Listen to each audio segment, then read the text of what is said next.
Star Wars The Rise of Skywalker is now just 124 days away from its official release by writer and director J.J. Abrams and Chris Terrio, as well as creator George Lucas. This is Mike Zero. Make sure to subscribe if you're new to the channel for future Star Wars content. Now, what's really exciting about Episode 9 is that we do know that this film, at the end of the day, is going to be, well, a revelation film. It's going to have a lot of different twists and turns, as well as surprises that will change how we view the past 8 Star Wars films that come before this one.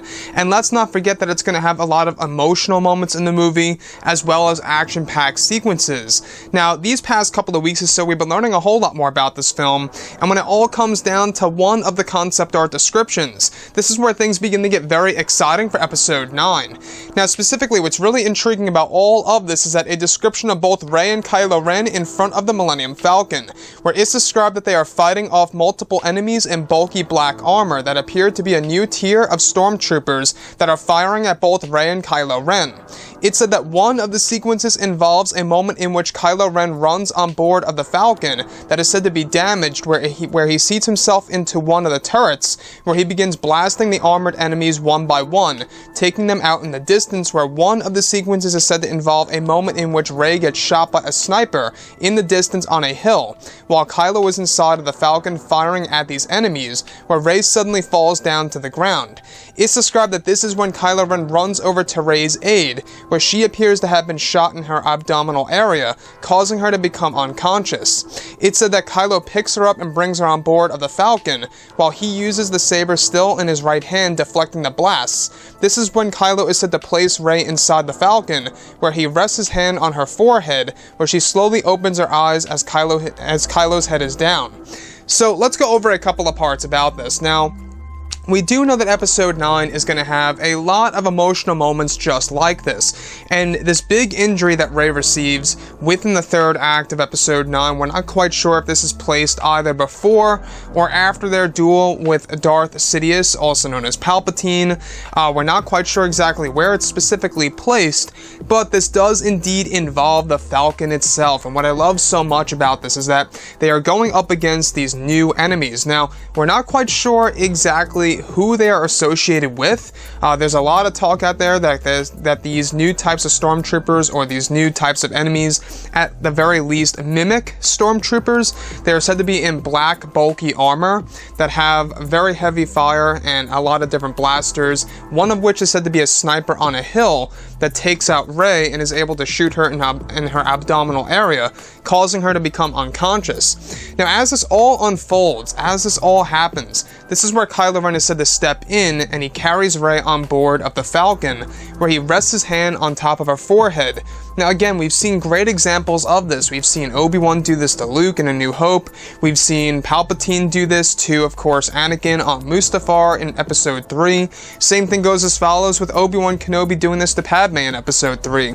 You know, we've seen many different characters use this technique, and now that Kylo Ren is using it against Rey, it seems as though that he's able to pull her out, from being unconscious from that blaster, rifle, that blaster sniper rifle, whatever it means, that goes into her abdominal area, causing her to become unconscious. Now, on top of all of this, we do know that Kylo Ren defends Rey, where eventually he is said to be using the turrets, before she gets shot, by the way, using the turrets on the Millennium Falcon and firing at these enemies that are said to be picked off one by Kylo Ren, where once she gets shot, that's where Kylo Ren rushes outside and goes near her and uses his crossguard in his right hand while he's still holding her, while he's also deflecting blaster fire as they run toward the Falcon.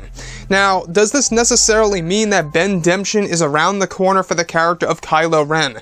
It's a yes and a no here so far. It seems like it's 50-50, and we do know that this movie is going to have an ending, or is going to have a major aspect in of course, Episode 9 that will borrow from a major element of the ending of a specific Disney animated movie from the 1990s, and a lot of people are really believing this to be Beauty and the Beast, or Pocahontas, or something around those lines.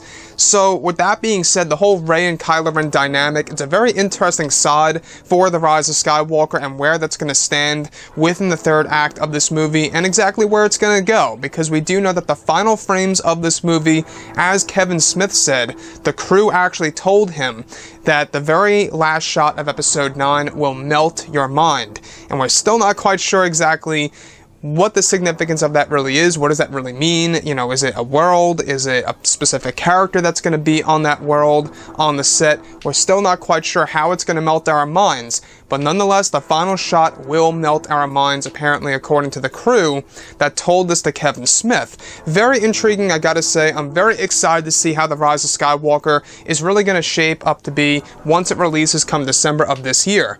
Anyways, guys, drop a comment below. Let me know what you think about all of this in the comments. And if you guys did enjoy the content for today, do make sure to drop a thumbs up on this video to support the channel. I thank you all so very much for the kind support, and I'll catch you guys next time.